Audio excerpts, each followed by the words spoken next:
everybody. So today I have the pleasure of sitting here with three other incredible people, and wow, this was like the transaction of a lifetime, and we kind of just wanted to sit here together, share it with you. But first of all, Chad Conley, he's my go-to loan officer with American Pacific Mortgage. Him and I have been doing transactions for, well, since like 2008 when we did our first. He does my family, he does my friends. If I have my way, he does all my clients. So, and the reason for that is because I feel as a realtor, it's really important for me to know, like, and trust who I'm working with. And I can say 100% with Chad, I feel all of them. I know him, I like him, and I trust him because he's always pulled through for me and my clients. And so why would I want any other loan officer in on the deal? And then we have over here, we have Pablo and Alayna Hernandez. I haven't known Pablo as long as I've known his mom, but his mom, Vicky, I've known her since the 1990s, which I'm really aging myself. But his sister, Valerie, and my daughter, Casey, used to play club ball, school ball, either with each other or against each other. And Vicky and I became good friends. And we were always either cheering together or like, ha ha, we won, you know. So we've had a great relationship, and she's so kind to me, and she always refers anyone she knows to me. So I'm so grateful to her for that.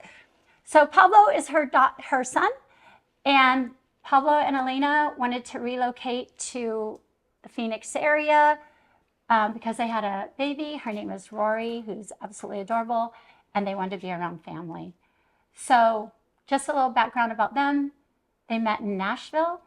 Mm-hmm. You're from the Chicago or Illinois area. Yeah. They met in Nashville. They went to the LA area. Then they went to Colorado. And I know that they have had a primary residence in Colorado and a duplex. They were going to keep the primary residence, but when we pulled Chad into the deal to pre-qualify them, the deal was you can buy a house, but you have to sell the duplex. So we were going to be a contingency offer. Mm. They were coming out in December and the end of December to spend Christmas with family. And so that's when we started looking at homes, like December 18th or 19th, right? Yep. I got it all right so far, right? Yep. So Chad did his thing. We started looking at houses. And this is the property that you fell in love with. And what's crazy is we looked at this house on a Saturday, December 21st. I was able to get the lockbox code from the agent. And they were like, we want to write an offer. But I said, there's a lot of twists and turns with this, and I'm not going to throw an offer out there just to throw it without having a conversation with her, because I think it's so important, because we had a contingency, and the contingency was not just that the house is on the market and it's under contract, but you hadn't even gone on the market for the duplex. Yeah. Mm-hmm. So we honestly didn't even write an offer until January 9th, which is just crazy to me.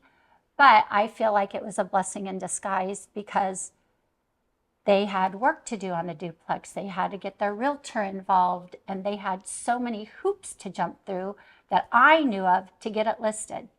And then finally, you got it on the market. I was able to get the offer turned in, and we went under contract with this one. And I called that agent every single day. Called, text, called, emailed, called, text. And she finally got back with me, and she's like, you're relentless. And I'm like, yes, I am. So our offer was, we ended up with a full price offer, but we wanted a 2-1 buy down to lower the interest rate to make it affordable. Mm-hmm. And we had a contingency. And they were giving us until, I think it was January 27th, to get it under your duplex under contract, and until February 27th to close on this property. So we're all off and running. They get an offer on their duplex the first weekend. We're like, yes, right? And then, and it was above list price, so everybody's happy. And then the inspection came through and the offer fell through. But let me keep in mind, they never really wanted to sell the duplex. They wanted to buy this, keep the primary, and keep the duplex. Went under contract again. Again, it was a great offer. Fell apart in the inspection period. So where are we at? What date are we at now? Close to we're on our last day. Yeah. So now we're like, Chad, how can we do this without a contingency? So you had to jump in and. Yeah, so originally, like Evie said, I pre-qualified them contingent on having to sell the duplex, and here we are now. We're not selling the duplex. We have to make this work. So I go back and I look at tax returns, and on tax returns, I'm not seeing any rental income on the duplex reporting anywhere, and I have to have rental income on the tax returns in order to factor in this income. The payment on the duplex was it like $4,900 a month, something like that? 39. $3,900 a month on the duplex. Okay. So all of a sudden I've got $3,900 a month that I have to factor in. The debt to income ratio is now through the roof, and I don't have rental income on tax returns. So I don't know what to do, but I'm like, let's try to get an exception. Let's go to the head of underwriting at American Pacific Mortgage. Shout out to Jim. And let's see if we can get an exception to use rental income on the duplex, even though there's no paper trail of any income ever on the property, except for the Airbnb printouts that you guys had from the past. So long story short, Jim says we will entertain an exception if you get a 12-month executed lease agreement in place, if you receive your first month's rent and a deposit. I'll consider the exception at that point, is what he said. So I relayed that information to Alayna and to Pablo. And what were you able to do at that point? You want to chat about your conversation with Chad, getting that set up?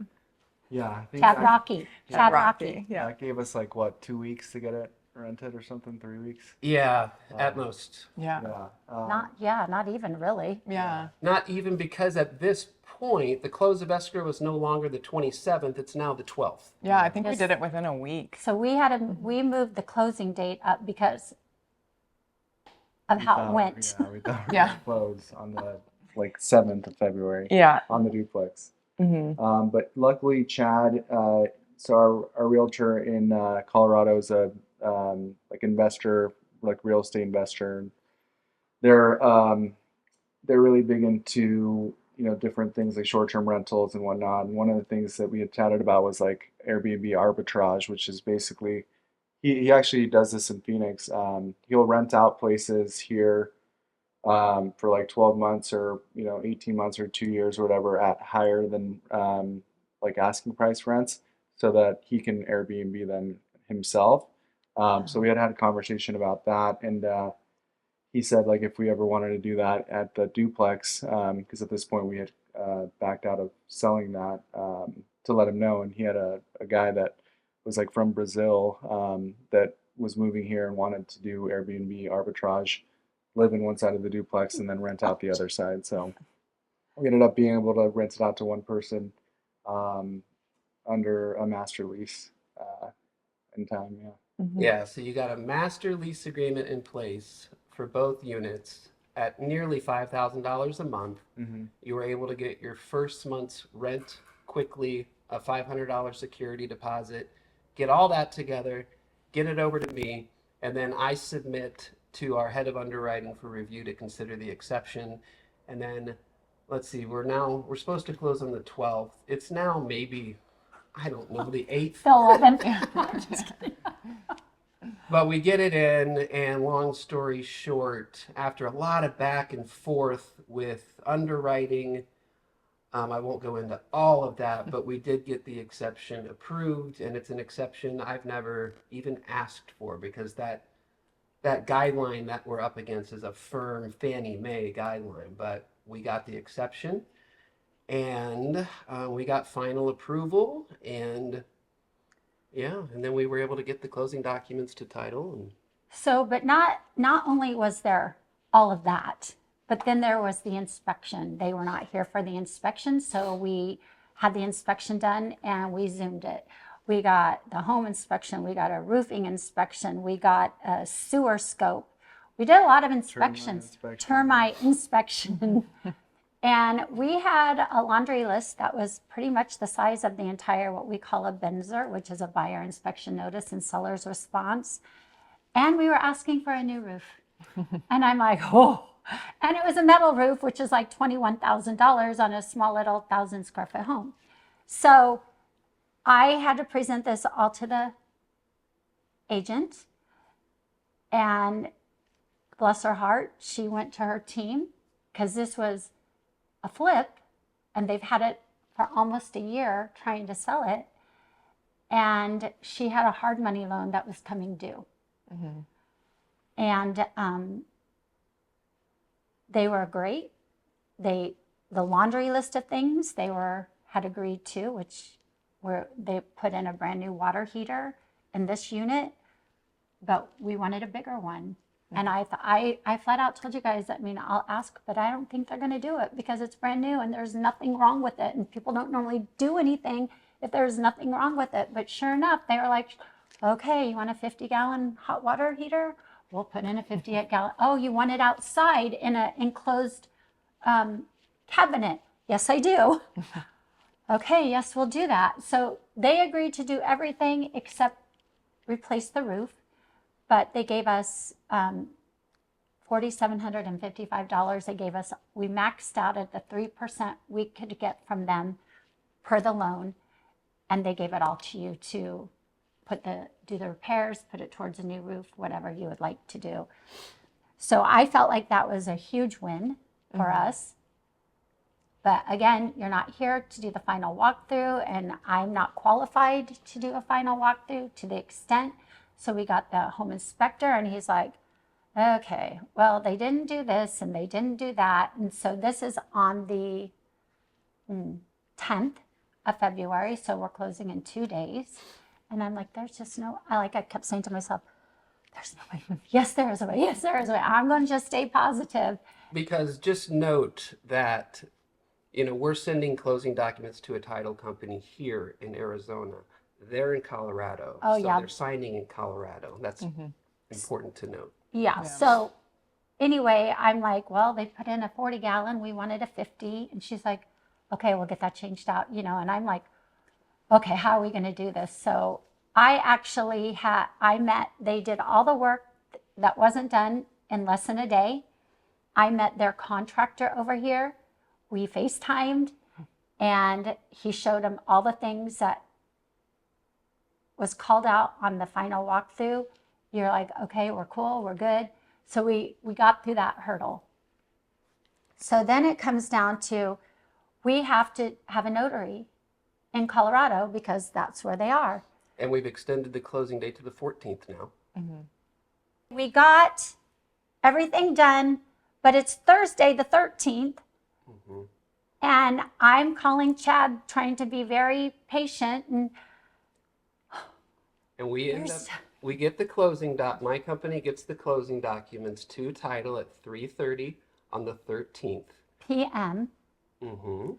And we have to close by Friday the 14th at, say, 4 p.m. And so that requires balancing, requires title getting it to a notary. And by the time they got the documents in the notary portal, it was 4:10 p.m. And we were told that everything had to be done by 5 p.m. FedEx time. Chad had a brilliant idea, like, why don't you just meet him at the FedEx place? And I was like, that's brilliant. I wouldn't have thought of that. So see, it takes a village. Mm-hmm. And Alayna was like, okay, here's the address. And, she was all over it. And the listing agent is not very happy with me because she's in a hard money loan and she has people breathing down her throat. And I'm like, it's doable. Just relax. You've got the best team that could be working on this in place. And she kept saying, I know. I've been telling myself that this whole time, like it's incredible. And I'm like, okay, well, yes, we are incredible. We're all incredible and we're working our hardest to get this done. And it was like Old Republic title, stayed. They got the notary. Alayna went there. They went through the documents faster than I've ever seen anything. And then they realized that, oh, we need Pablo. And I'm like, oh. So Pablo had to get in the car with the baby, run to the FedEx store.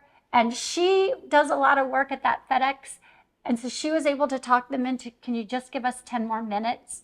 And they said yes. And Pablo got there, signed his document. She notarized, stuck it in the package, and off to FedEx it went. And I got the phone call from my title. I was like, oh my gosh, you're never gonna to my clients. And Yeah, so the title company did end up receiving the signed closing documents around 10 a.m. that next day via FedEx Express and sent them immediately to my company. And we ended up funding, I think we funded right away. And then, yeah. but then we had the twist. I was like, we got this now. Like this, everything's in the bag. And then they had to still wire their money.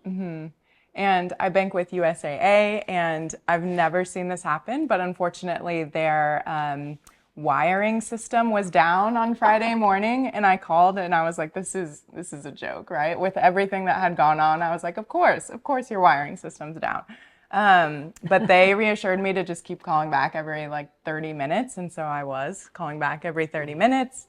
And finally, they found the issue, and they're like, it'll just be another 30 minutes to an hour max. And so I think that was around, probably around like 10:30, because I had been calling since 8 a.m. You were like the first call, I feel like. Yeah. And then when I called back, there was like a 15-minute hold time or something, and so I had to be put on the wait list for them to call me. I'm like, well, that's a good sign. I'm sure people are actually wiring money now. And so they called me back. Sure enough, it was up and running, and they got it wired, I think, within like 8 minutes or something after calling. That's incredible. So, yeah. Yeah, I mean, and we're even under the gun there, because if it doesn't make the federal cutoff time, then it doesn't get there till the next day. Right. And So- then when did title record? What time of day do you think that was? Oh, it was like 2 o'clock in the afternoon. It was I thought maybe we were going one. to be pushing it, and you know, title only has till 3:30, 4 o'clock to record. But yeah, we were able to. Title was able to do it at 2-ish. And meanwhile, we're driving from Colorado to Arizona at this point. So we're like, well, I hope we close. Yeah, that's the other thing. And we were like, I guess Oh, we're staying and then with what our about the parents. water? With the The water. water, you couldn't even get the water turned on. Oh, yeah. Because of the holiday, they wouldn't allow us to turn on the water. And I think the earliest was The the 20th. 20th. Yeah. So then I called the seller, and I'm like, could you please keep the water on till the 20th, because they'll get there and they won't have any water, and they're moving right in. So it really, I mean, what I have to say to you too is like, it was a lot. And it's not always a lot, but never ever, and I thank you for this from the bottom of my heart, because what you did was stressful. Buying a house, having a baby, getting married, and purchasing a house are like the 3 most stressful things you do in your life. And this wasn't easy. I can say in a sense it was smooth, because everything, you know, once we finally got under contract, you know, like, okay, well, now we got to do this. Okay, now we got to do that. Okay, now we got to figure, you know, like everything kept going. We never halted. It never ceased. Right. But never once did I ever feel like you guys were mad at me, or that you were frustrated. You're just like, okay, I mean, and I was like, at one time I sent a text, and I'm like, okay, you need to do this ASAP. And you're like, I'm working as fast as I can. It's like, and I was like, I know. And from a lending standpoint, there were so many requests leading up to the closing that we had of Alayna, and some clients would have gotten extremely frustrated. Yeah. And you were just like, I'm on it, I'm going to do it. It was always, here you go, thank you, here Yeah. you go, thank you. So I appreciate your cooperation. Yeah. I don't always get that type of cooperation Yeah. from my clients, so I appreciate it. That was a big part of how we ended up pulling it off, was your action, your patience, your cooperation, your positivity, your optimism. Like, that all was a big factor too. Yeah, I think in real estate investment, like in that world, there's a lot of these twists and turns. So I feel like we've experienced, similar scenarios before. Not so quick of a timeline, I think, before. So it was like a new hurdle for us for sure. I think too, my company just got acquired by a much larger company. And so I think one of the asks was going to HR to, request something about the move.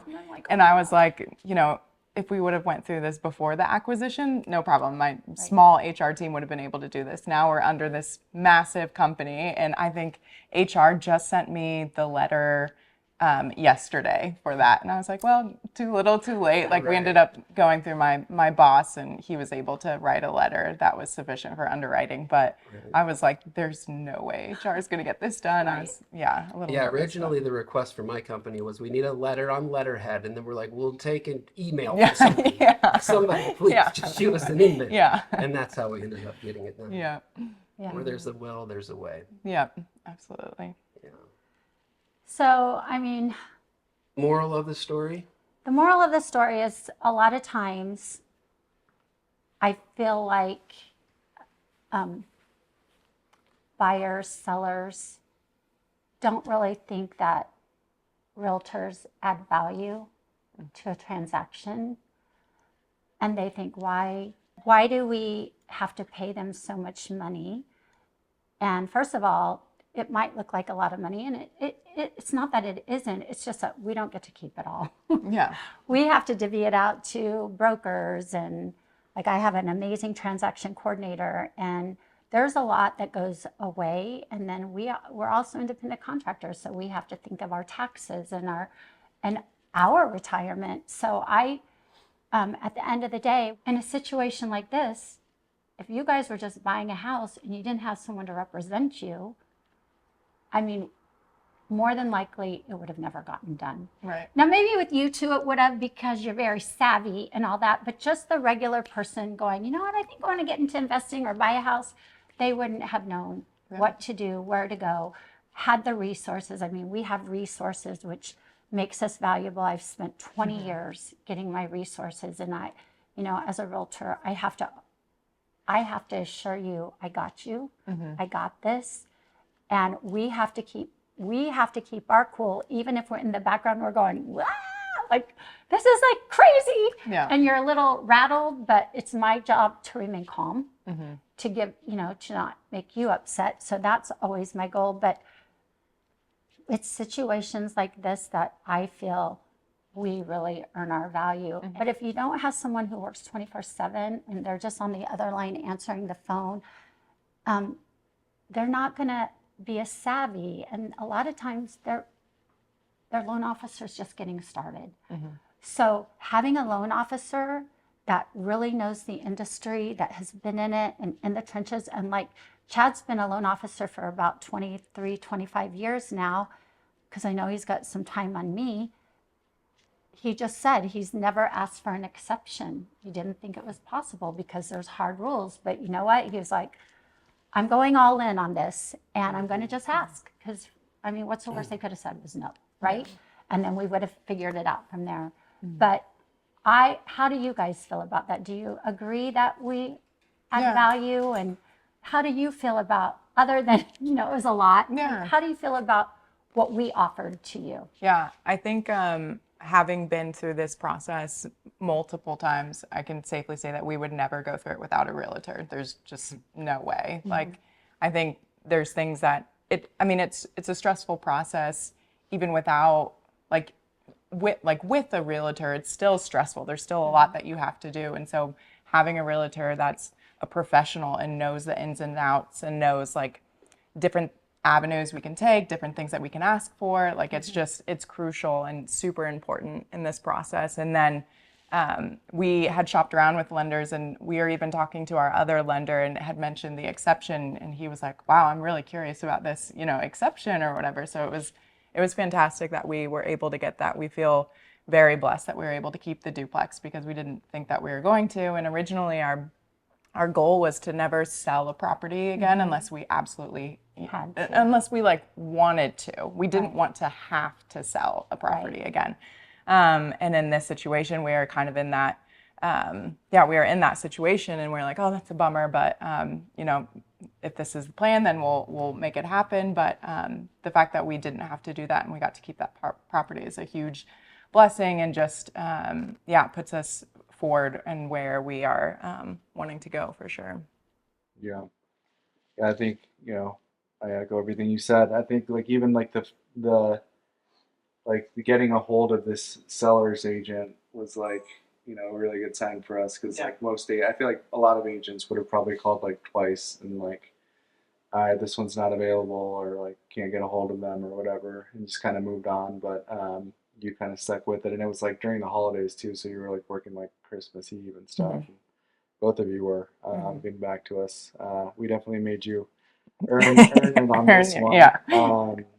But ultimately, like like Alayna said, the exception, and just like getting in touch and staying persistent and asking for things that like you're like, I mean, we could tell you're like, I really don't want to ask for this, but we literally okay, asked for thank you. everything on the inspection list, pretty much. Like, Yeah. there was like no defect that we're like, we can do without that one. We were like, I think there was like 2 things that we just like didn't ask for that were on the inspection report.